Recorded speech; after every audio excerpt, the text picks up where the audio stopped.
Welcome back to the Locker Room on Franchise Sports Media. I'm Joe Arrigo, and with me today, I have a very special guest, UNLV Interim Athletic Director, Erick Harper. Harp, thanks for joining me. No problem, Joe. Thanks for having me. All right, well, I mean, the Digs love the office. Could get kind of used to this, man. I like it. I like the chairs. They're comfortable, so. Absolutely. And I can get a chance to look out the window and look at the world-famous Las Vegas Strip and all the opportunities over there for anyone coming to Las Vegas. So talk to me, what's the difference now from your role that you had previously in the athletic department to now running the athletic department?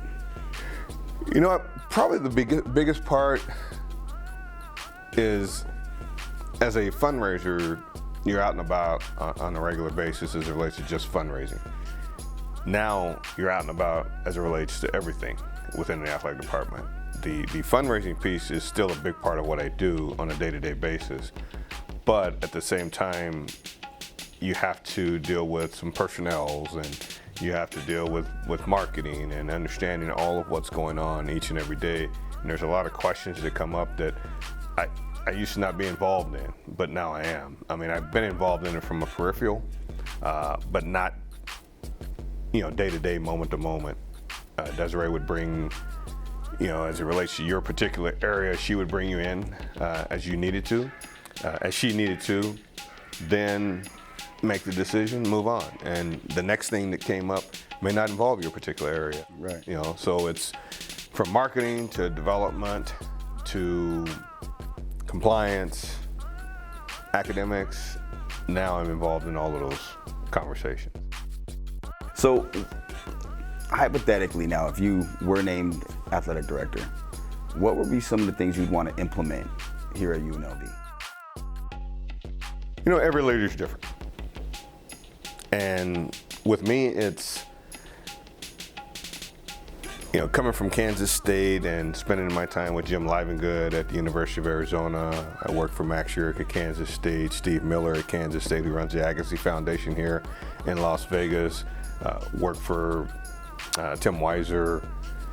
So I work for Greg Byrne, who's at Alabama. So I take a little bit from each and every leader, Tina Coons and Murphy. I take a little bit from each and every person and every leader I've worked for to kind of build and mold how I would run an athletic department. And with all of them, there's some great qualities across the board. Desiree was so student-athlete centric that I think that's something that I've picked up on over the last 4 years, that as a former student athlete, I still think I'm a student athlete, but at the same time, Super duper senior. But it's very, for me, it's gonna always be care about who works for you. Make sure that they truly understand and know that you care. Not, hey, how you doing, Joe? But not care about that when I ask you that question. I take this from Bill Snyder. When Bill Snyder asks you how you're doing, he legitimately 100% wants to know. And it's not that's the cordial thing to do and that's what you're supposed to do. He genuinely wants to know. And that's, those are some of the things that I want to be able to do and I do it to a degree now, but I can be better. We can always be better each and every day. But from my standpoint, just utilizing and running this department will be the focus, again, still on student athletes, but also on our staff to understand and let our staff know that I genuinely care. Let our coaches know that I genuinely care. And we're here to, again, it's our mission and everything, win championships, graduate leaders, and excel in all we do. I'll live by that, and we'll continue to do that, but most importantly, it's the student-athlete experience. Well, being that you were a student athlete, and you were a good one at Kansas State, you had your success. That was decent. Second team all Big A? Big A, right? I was honorable mention 4 years running, and then UPI honorable mention. So that's successful. I was in the old Big 8. But still, it's still successful. How do you feel that translates into your relationship with the coaches and all, not just football coaches, but all the coaches in your athletic department? And just understanding that I was a student athlete. I understand what student athletes go through.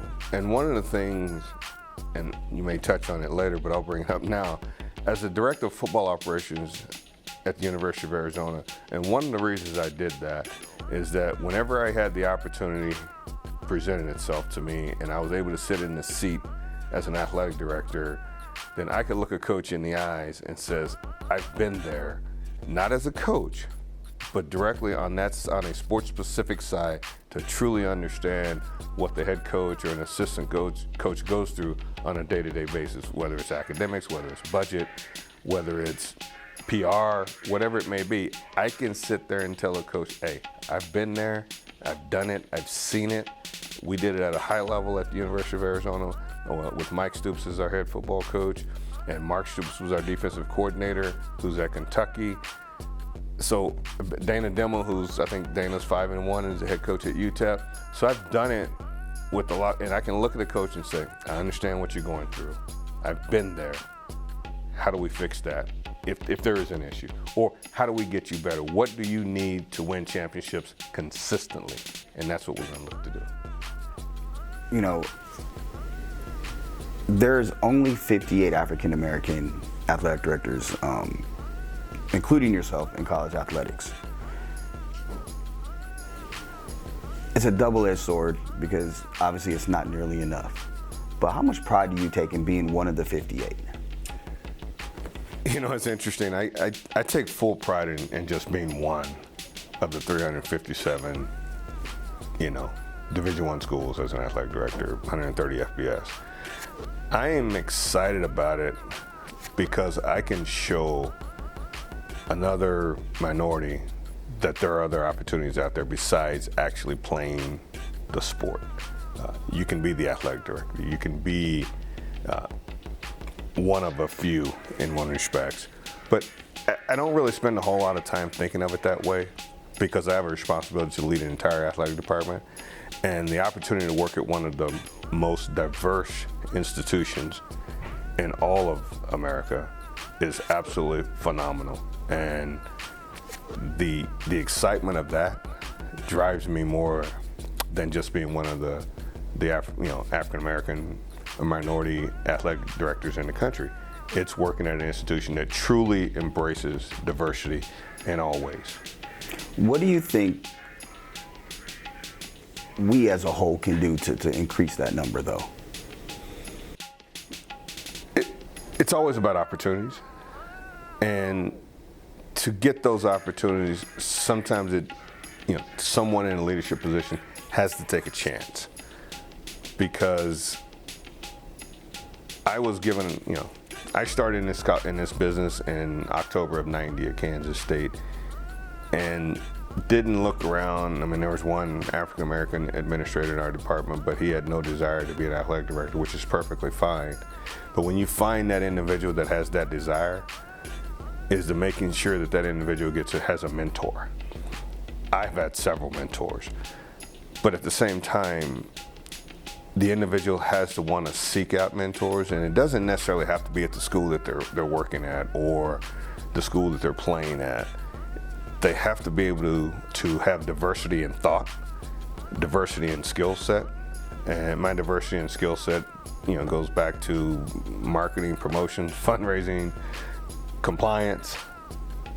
That you have to have the diversity within yourself to be able to move beyond, say being a compliance person or a marketing person. Development is the hardest place to really break in because you start at annual giving, then you go to major gifts, and major gifts you end up with endowments and planned giving and estate gifts and real estate gifts and all those different things. And to build that platform and to build that resume, but somebody has to give you a chance. And how do you get that chance? It's always going to be through hard work. It's going to always be through resilience. It's going to always be through perseverance. You have to be able to persevere and be resilient in your drive and in your mission to get to where you want to get. And every now and then, you're going to get knocked down. You're going to get knocked down, but you have to get up. It's an old cliche, but you got to get right back up, dust yourself off, and keep fighting every single day. That's great, and the fact that you have such a diverse background, it gives you enough knowledge of everything that if someone comes to you in one of those departments, you can somewhat relate, or you can understand or relate to what they're talking about. But let's talk about our city. Las Vegas is a draw as a city. Now with the Legion Stadium and then the athletic complexes that are being built and that's already on campus, the coaching staffs are doing a really good job recruiting, bringing players in. How can you create a regional or even national buzz about the UNLV, not just programs, but brand itself? You know, I think we have to continue to align with the university, align with our community, the greater Las Vegas area. We have to align. We have to be connected. Just the other day I was looking at, I can't remember which website I was looking at, but it had the Raiders and UNLV logos side by side. FranchiseSportsMedia.com. That to continue to brand, we have to give everyone in Las Vegas, regardless of where they graduated from, if they went to college or not, doesn't matter to me at this particular point. But what's exciting is when you see someone wearing a UNLV shirt or hat or shoes, as I have on today, with the logo on it, take advantage of that. Anytime we can be on TV, free advertisement. You know, you take a football game, it's 3.5 hours of free advertisement on TV at the end of the day. Basketball, 2.5 hours plus. Engaging with the community so that our logo is plastered everywhere. That is what is exciting, and aligning with every positivity in the city of Las Vegas, whether it's, you know, partnering with Boyd Gaming, as we have, you know, Boyd's a big sponsor of UNLV Athletics, partnering with MGM, partnering with Switch Sports Science Studio, which we're going to have here on campus here in 2022. You know, those particular areas of branding is exciting. Switch has our logo and they use it in different things that they're doing. So having that, and then obviously being over at Allegiant Stadium is just exciting. And you just got to continue to, you know, social media is obviously a big deal for all of branding, and I know we work closely with our university branding department with marketing with Vince Alberta on campus, and Andy Grossman with Vince Alberta, and we got Megan Caligari and our creative and marketing team that does, you know, gets our branding out there, and we want to do more. And to do more, we got to get more into the community, and that's one of the things that I'm going to pride myself on, is to do everything in my power to get into the community and be at various different places, and not when it's just a sporting event. You know, you have to get out there when it's, you know, whether it's homeless, whether it's, you know, underprivileged youth, whether it's Reading Las Vegas, you know, Nevada Reading Week, and those particular things. Getting out and doing those things as a collectively, as a department, and not just as individuals, and be able to, at the end of the day, yes, we're gonna tweet it out, we're gonna Instagram it out, we're gonna Facebook it out, we're gonna do everything we can to make sure that that arch, that UNLV arch, is first and foremost in everybody's mind. Thinking about the art, you know, I go back to growing up in the late 80s, early 90s, and the Running Rebels teams with Larry Johnson and Greg Anthony, those group of guys. And even going back to some of the Keenan McCardell's and Randall Cunningham's with the football program, is there anything, if you become permanent AD, that you would do to really go out of your way to welcome those guys back? Because in all fairness, there are times where some of those players' relationship with the university is fractured. Mm-hmm. You know, I think I go back to my days at Kansas State, and what was really important to Coach Snyder was building a foundation, but also making sure, and very, very similar to what Kevin's doing with basketball, Running Rebel basketball, is making sure that every former player feels welcome. And how do they feel welcome? It's about us reaching out. Right. Reaching out consistently. And when you have reunions, you don't have a reunion in 1 year and then you don't have another reunion for 5 years. No, in college athletics, you need to have a reunion more consistently. And if it's, you take it and just, you know, like homecoming. I think when I was at Kansas State, homecoming was the first Saturday football game of October every single year. No ifs, ands, or buts about it. That's when it was. So everybody became accustomed to that schedule. And when the schedule popped up, they didn't have to call and ask somebody when was homecoming. Oh, Kansas State's playing KU October 23rd. Okay, there's homecoming right there. That's the first Saturday home game in October. That's when homecoming is. We don't have to worry about it. So consistency in where you plan, consistency in how you engage with your donor base and your letter winners. That's how you start getting letter winners back. And sometimes, as hard as it is, bring them back without asking for something. Bring them back without asking for something. And then once you get them in, and everybody out there understands, it's not going to be free forever. But it's about that engagement and having them excited. I was out at the alumni baseball event this morning, and saw some guys that just recently finished out there playing golf. I was out at Siena Golf Club, and some from years ago that were out there. And they're really excited about what's happening with baseball. The Marnell facility over there, they're excited about that, and they come back every year. They're back, but that's the consistency of the baseball program and bringing their alumni back. And we have a Lady Rebel reunion coming up this year as well. So those are things that, kind of driven by Coach LaRock and Karen Hall. But that's some of the things that we have to do consistently. We can't skip a Lady Rebel reunion next year. Let's have another one. Let's have another one after that. Let's start getting everybody to come back, because you have a lot of alumni that are right here and letter winners right here in Las Vegas that don't come on campus because there's nothing. We're not inviting them back. Right. Albeit they're going to get invited back. That's good. That's good to hear, and that's a way to create positive momentum. And that positive momentum, what do you intend on doing, or what are you going to continue to do to really, now talk about football in particular, because obviously it's been tough with the pandemic and then having a rough start of the season this year. What can you do to continue to create positive momentum for, let's say, the football program? Coach Arroyo is continuously getting better. The program is continuously getting better. He's had 2 top recruiting classes in the last 2 years, and that's in a pandemic. What is he going to be able to do when he gets out there face to face with a lot of these top recruits on the West Coast, through Texas, through Arizona? What is he going to be able to do when he's face to face? I think he can only grow his recruiting, increase his recruiting. But keep it in mind, when you have success in some of your most visible programs, it drives enrollment. It drives other teams to want to be at that same level of success. Our women's golf team just won a golf tournament last week, they finished the tournament to see another championship.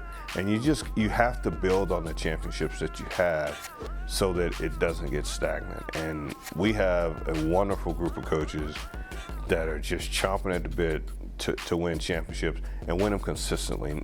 They don't want to just win one year and I got a championship and be done. They want to win every single year. Is it going to take time? Absolutely, 100%. You have to have the hunger, and our coaches in our programs, they have the hunger. And that new track coach, and Dorian Scott, and he's hungry. He was an Olympian. He's on the national team for many years, Jamaican national team for many years. So it's really positive in our coaching staffs right now, and Coach Jenny Ruiz and women's soccer is awesome. And I already mentioned Coach LaRock. It's just the consistency in what they want to do to win championships, and I think that's how we continuously grow this department. And 8 straight semesters of academic success, cumulative 3.0 throughout our teams. We want to continue that trend, and a lot of times it's what you emphasize. Right. We've emphasized academics. We're emphasizing championships. We've had some championships. We've won some championships, but we want to win more. We want to get into that same threshold that UCLA is when all they talk about is championships. That's what we want to do here at UNLV. You mentioned some of your mentors and your stops. In particular here, you worked with both Tina Kunster-Murphy and Desiree Reed-Francois. What have you learned, and what did you take away from them, working with them? With Tina, it was her. You could see her passion for UNLV. Being a student athlete here, Tina, on the tennis team, and she coached here. She was administrator here. You could see, Las Vegas young lady. Just her passion for UNLV was so evident every day in working for her. And Tina, being in Las Vegas and running the Las Vegas Bowl, which I'm on that Las Vegas Bowl committee now, it's exciting when you think about Tina's passion. And then with Desiree, was just nonstop. There was, her mind was always thinking ahead, what's around the corner. And I had several conversations with her that she said, and I would ask her, I said, what's the hardest part about being an athletic director? And I'd seen what's around the corner. But also always being prepared for what's around the corner. She would talk to us a lot about anticipatory thinking, and I try to do that. And it's hard to do because you don't know what's around the corner. But if you sit back and you think, okay, what's going on in our society, what's going on in our world, and also communicating with our student athletes to understand what they need, their needs are, but also understand what our coaches' needs are. Because if we can get our coaches' needs taken care of, they have a better opportunity to take care of the needs of the student athlete, because they're going to be with the student athlete the majority of the time. And then at the end of the day, both Tina and Desiree wanted to be aligned with the campus, and it's difficult, to consistently stay aligned with campus. But at the same time, as being a part of President's Cabinet, which every athletic director is, you have an opportunity to stay aligned with the campus and understand what's going on campus. And then, with Jim Livengood, he was just by far one of the best I've ever worked for, and have an opportunity to continue to communicate with Jim today. Well, I appreciate your time, I know you're a busy guy, and let us come in and sit down with you. It was really cool. I appreciate that. Wish you the best of luck. And that's it for this week's Locker Room. This is Erick Harper, the Interim Athletic Director at UNLV. I'm Joe Arrigo. We'll check you next week on FranchiseSportsMedia.com.